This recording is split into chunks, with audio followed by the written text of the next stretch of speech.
Scott, good event. Take us through the main event. Obviously, there's probably going to be a little controversy behind it, going forward. Yeah, I mean, honestly, I would not want to be a judge on tonight's fight. And it was close, I think, going into that last round. And, it's tough being a judge. And it was something, the 50 to 45, I didn't know where that came from. But I thought the other two were close or on, or, it could have went either way. But, Stotts is moving forward in our tournament, fighting Patchy Mix, which is going to be an unbelievable fight. And I think you saw what Mix is made of tonight.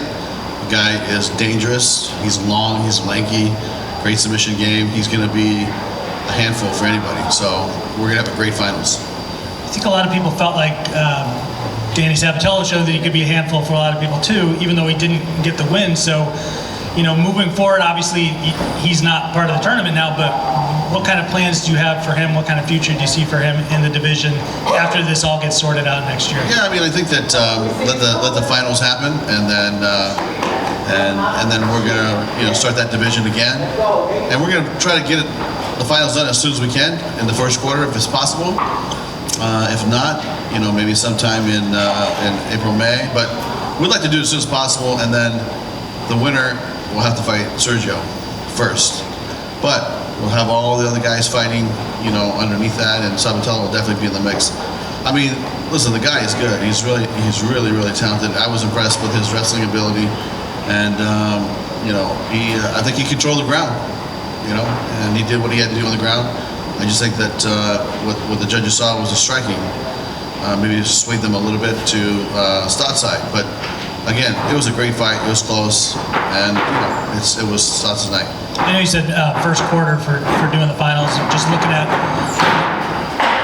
at what you guys have in the States in the first quarter. I mean, would you potentially do that in Los Angeles on the Fedor card, or would you wait for something else? I think really what it is we're going to have to wait to see who's injured, who's not injured, and that's really going to determine when they fight, because we want them to be healthy, fresh, and ready to go, and not just train through injuries and having to trying to cut way through maybe too quick from this fight.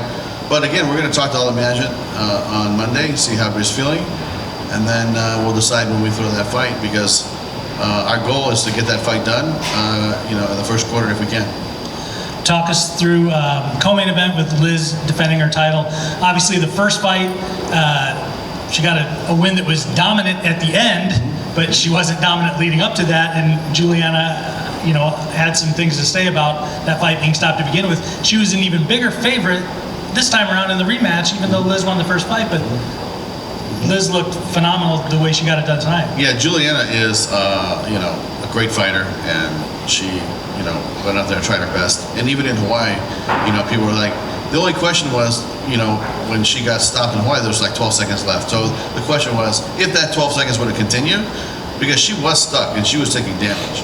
So would she still been able to win, even if if they could let the fight continue and not stopped it? So it wasn't a matter of was she stuck or was she not stuck. She was stuck and she was taking damage. I mean, I saw the video, I watched it over and over. It's just the amount of time left. So really tonight, I think, was something that Liz felt she had to prove herself, and man, she did it. I mean, to me, that was a very impressive victory. And Juliana Velasquez is a great fighter. So I think she put her will on her and just kept taking her down, pressing her and working her, and then eventually, working that submission, which came out of nowhere. I mean, I was like, wow, this really impressed me. So, to me, that's how I saw the fight. Liz is making a pitch now for you guys to open up a women's 135 division, so she can move up there back to where she used to be. She would love to see Alima move up there so that she wouldn't have any struggles making weight anymore, and open up that division for you guys with the two of them fighting for a title. Is that something that's even remotely in the ballpark for you guys? Has she had any conversations with you about that, or is she just having a pipe dream and there's no plan for 135? I'll tell you, we've had conversations, not with her, but internally with our fight team, about the possibility of opening up a 135 division. So there's dialogue. It's not guaranteed, but there's dialogue, and we haven't made a decision yet. Is there a reason why you guys haven't decided to go down that road prior to now? You know, I'll tell you, when you think about, you know, Bellator and how many TV dates there are and how many TV slots there are, there's only so many slots. So we have 9 divisions. We felt really good about our 9 divisions, and we felt we could be strong at 45 and 25. So those are the divisions that we went with. But you know, we might open it up. We'll see. Scott right here. Congratulations on, I think, a fantastic night. The main event, the backstory was a lot of trash talk, especially from Danny Sabatello. You know, you got kind of 2 sides to that. You have the one side that loves the traditional martial arts of MMA and they don't want that respect. But then it's also promoted his dream that he could sell a fight. So do you appreciate trash talk like that? You know, I'll tell you, I don't mind it, but I love it when they can back it up too, right? So these guys went out there and started talking trash early on and built this promotion. And this is something that's very organic. This is not something we said, hey, we want a fighter to act this way or a fighter. That's just how it unfolded. And these guys definitely had some beef, you know, before the fight. Hopefully now everything's good. They're all friends now, buddies. We'll see. I don't know, but you know, once in a while a fight will start appearing and start building organically with, you know, the banter between the 2 fighters. So it's, you know, it's something that's part of the game. And what drives me crazy is if you're going to talk, then you better be able to walk the talk, right? And these guys definitely did it tonight. The last 4 guys in the Grand Prix all have wrestling backgrounds, so you kind of see the best of wrestling when you bring in wrestlers. But then we also saw Pat Downey get knocked on the first round. You kind of have the bad part. Does either one of the things kind of make you want to bring more wrestlers in, or maybe stay away from wrestlers? No, I'll tell you what. To me, it's like wrestling is its own martial art. That's how I feel. Boxing is its own martial art. You know, jiu-jitsu is its own. And so to me, it really is who is the best, you know, fighter, because styles make fights, that's true, but a certain style that works for you might not work for me, and vice versa. And so to me, like Patrick Mix, he's primarily a jiu-jitsu practitioner, but look at the level of expertise that he, you know, has obtained in that. So a wrestler might think they're going to take this guy down, and then what? Then you're going to be in his wheelhouse and try. So there's going to be a lot of strategy on that fight that's going into the finals, because, you know, that to me was originally one of the weaknesses of the wrestling. Was when they came in, they fought a lot of jiu-jitsu guys, and they didn't know how to deal with it, right? Now they do. So I think a wrestler has to become a good jiu-jitsu practitioner as well, and at least know how to defend it. And then so striking comes in. You know, this is the era of the modern fighter, and the modern fighter can do it all. And that's really what we're looking for. But I will say that, like, you saw a lot of great wrestlers here. That's a great base to have. But you could also be a great jiu-jitsu practitioner, and you could have a great, and that could be your base. But all I'm saying is the base has to expand. In order to be successful in MMA and fight at the highest level, you better have a complete bag of tricks.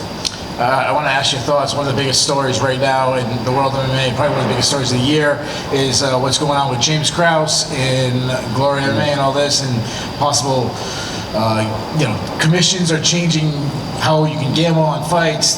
The UFC has banned James Krause from their events. What's your thoughts on that, and what is Bellator doing to make sure that, you know, either fight fixing or fight, you know, insider information is not getting out, so you know, it doesn't put a black eye on the sport? Yeah, I mean, that's, to me, totally unacceptable. And, you know, everybody has to put their foot down. And I do know that the legal department is taking a look at what's going on right now, and, you know, they'll come out with, you know, what they feel is maybe some changes that we might have to make. But that kind of behavior is just not acceptable, because it could ruin a lot of good things, you know, for a lot of people that worked a lot of years to get to a certain point. You know, it's really just can't happen in this sport. It's just unacceptable. It looks like James Krause won't be cornering anymore. He might be selling his gym. But that said, if he wanted to corner Bellator, would you allow him right now? The thing about cornering a fighter, you know, that's something you'd have to ask Mike Mazzulli. Is he going to allow the guy to get a license? Because every cornerman, every fighter, every referee, every judge, any official in this building has to be licensed by the state. So if the state licenses them, then I'd have to talk to the legal internally. But I think these individuals are going to have a hard time getting a license in different states until the investigation is complete. Another controversial person I want to ask you about is Dylan Danis. He's fought for you a couple times. sounds like now he's going to go to boxing. What's the relationship right now with Bellator and Mr. Danis? Well, Dylan wants to go take this boxing fight, and I said good luck. It's you're gonna have your hands full, young man. Is he currently not part of the Bellator roster? He's still under contract, but we've been trying to get him to fight for a long time, and he saw an opportunity here with KSI, and so I wish him luck. And it's a good deal for him. I don't want to hold that back and be that promoter. So we said, yeah, go ahead. You guys can work it out, and we're going to see what happens in that fight. Sorry to interrupt. My last question, we're getting close to 2023. Obviously, I'm sure you want that to be a really big year for your company. What's something new we might see, or something big that you're working on that we could see next year? Hey, it's called CBS, Prime Time, February 4th. We've merged together between the Viacom properties and the CBS properties, created a new company, Paramount, and it's been about 2.5 years, and everything's aligned now to get the first date, so we're really excited about that, and we're going to put on a great card. And really, for me, it comes down to the building blocks are in place now, and the foundation is set. The quality of fighters that we have here are unbelievable. We have the best roster we've ever put together. We have an amazing staff. We have an amazing production team. We have such a great operation going. I feel like when we got the call, we said, okay, now is the time. And I believe timing is everything. And so, to me, we're not going to say no. When CBS calls, we always say yes. But I believe the timing is right, and I think it's going to be a great night for us. And think about this: Fedor is going to retire, win or lose, and I think he's going to. He himself, is on a mission to take it to Bader. So we'll see if he can do it or not. But Fedor started his career on CBS fighting Brett Rogers back in Strikeforce in 2000 and was it 9 or 8 or 9? And what I mean by starting his career, he was fighting here already, but it was like a pay-per-view product, and he fought in Japan. But really, what really made him popular in America, I believe, is those CBS shows that he did in the fighting for Strikeforce, and he did, I think, almost 6 million viewers the first time he fought Brett Rogers on CBS. So, to see him come full circle, and now he's going to put the gloves down, and that's going to be a really, really, I think it's going to be an emotional moment for a lot of people, because this guy's had such a long run in mixed martial arts. To me, he's the greatest heavyweight of all time. He fought, all these years, but he fought in an era where everybody fought everybody back then, and Japan had the best fighters in the world at that time. So he wasn't ducking anybody; they were all there for him to fight. So let's send him off the right way, and the broadcast on CBS is a great way to have him test himself again with a fighter at the highest level, like a Ryan Bader, and then we'll send him off properly. A couple more guys. Scott, so on the topic of boxing, tomorrow in Nebraska, Chris Cyborg makes her boxing debut. Okay. You flying out there? No, I'm not flying out there. She did call me and tell me she's going to fight. I wish her luck. And I believe this is going to be her second fight. She had a fight in Brazil a little while ago, a month ago, 2 months ago. And she's always said she wants to try professional boxing. So she is fulfilling her dream. And when she's ready to come back to MMA, then we'll have a conversation. Continuing on boxing for a second, I recently spoke with Steven Espinoza, and we talked about the topic of the back-to-back Bellator boxing nights here. Mm-hmm. And what Steven said was there's a lot of moving parts involved in doing something like that. Mm-hmm. And one of those moving parts is Scott Coker. So, Mr. Coker, I'm asking you, what's your opinion about possibly doing those again? Really it's about timing. And, when you talk about when the fighters are ready, is the date available? Is the next date available? Are the 2 days back-to-back available on Showtime? There's just, like Steven is right, there's a lot of moving parts. But if we can line it up with one of their fights and we could do a back-to-back, I think it'd be great. To me, even, doing fights on the same night could be something that could happen in the future. That'd be a lot of fun. I think it'd be something that, as a fan, I would love to see it, because I'm still a big boxing fan. Cool. Just out of curiosity, people always say this person was a star of the night. Is there anybody from tonight's card that you were kind of wanting to see a lot more out of? I mean, I think Liz showed us a lot tonight about her, you know, her grit and her will and the will to win the way she won. But I'll tell you, after watching Patrick Mix and watching Stotts, I'm excited for that fight, and I am really excited for that fight. That's going to be a great main event in the finals of our bantamweight tournament. Give the champion $1 million. They're going to have a lot to fight for, and you know, I'm going to sit down and just watch it as a fan, and it's going to be amazing. So, to me, that's you know, not just one star. I think you know you got 2 stars here that are going to really throw it down at the finals.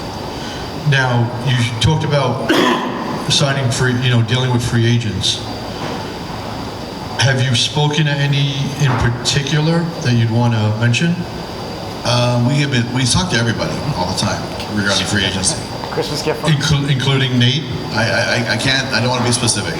Okay. But, Christmas time. Time for giving. Yeah. It's you know, I'd rather not say at this point, but you know, listen, there's not any free agents that a deal is imminent, but we are constantly in dialogue with every free agent out there,